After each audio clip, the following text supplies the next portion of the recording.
Hello students, आज हम लोग करने वाले हैं साइंस में chapter number 4 carbon and its compound में केमिकल रिएक्शंस ऑफ इथेनॉल। तो चलिए शुरू करते हैं। तो हम लोग यहाँ पर करने वाले हैं chemical reactions of ethanol C2H5OH formula है, जिसे आप लोग CH3CH2OH की फॉर्म में भी लिख सकते हैं। फर्स्ट केमिकल रिएक्शन जो हमारे बुक में है वो है reaction with sodium, reaction with metal, जिसमें एग्जाम्पल दी हुई है उन्होंने सोडियम के साथ। अब होगा क्या, आपके पास इथेनॉल है CH3CH2OH, आप सोडियम Na के साथ रिएक्ट करवाओगे तो रिएक्शन होने के बाद होगा क्या, ये जो ऑक्सीजन और हाइड्रोजन के बीच बॉन्ड है ये बॉन्ड ब्रेक हो जाएगा और सोडियम H की जगह पर आ जाएगा, क्योंकि H अलग हो रहा है तो हाइड्रोजन गैस इवॉल्व हो जाएगी। बैलेंस करने के लिए 2 हम लोग यहाँ पर लगा देंगे। O के ऊपर नेगेटिव चार्ज और सोडियम के ऊपर पॉजिटिव चार्ज आएगा। इसका मतलब है कि O ज़्यादा इलेक्ट्रोनेगेटिव है तो वो सोडियम के साथ वाले इलेक्ट्रॉन को अपनी तरफ पुल कर लेगा।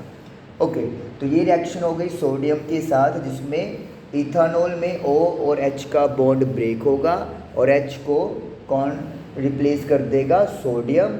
हाइड्रोजन गैस की अगर टेस्टिंग करनी हो तो कैसे करेंगे, एक बर्निंग कैंडल लेकर जाएंगे और पॉप साउंड प्रोड्यूस होता है जब हाइड्रोजन गैस बर्न करती है।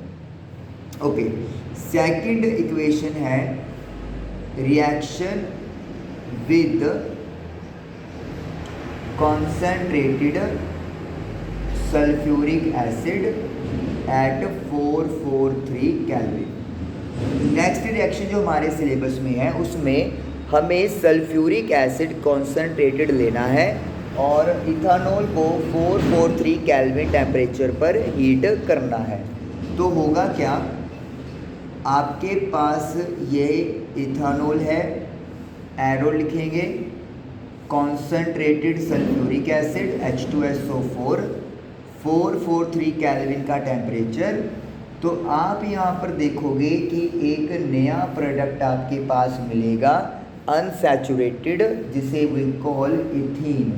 तो इथेनॉल इथीन में कन्वर्ट हो जाएगा और साथ में जो वाटर है वो यहाँ से अलग हो जाएगा।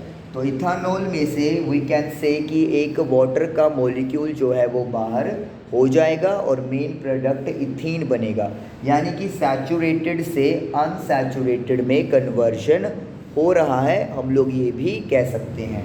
तो इसीलिए यहाँ पर जो सल्फ्यूरिक एसिड है वो एक डिहाइड्रेटिंग एजेंट का काम करता है।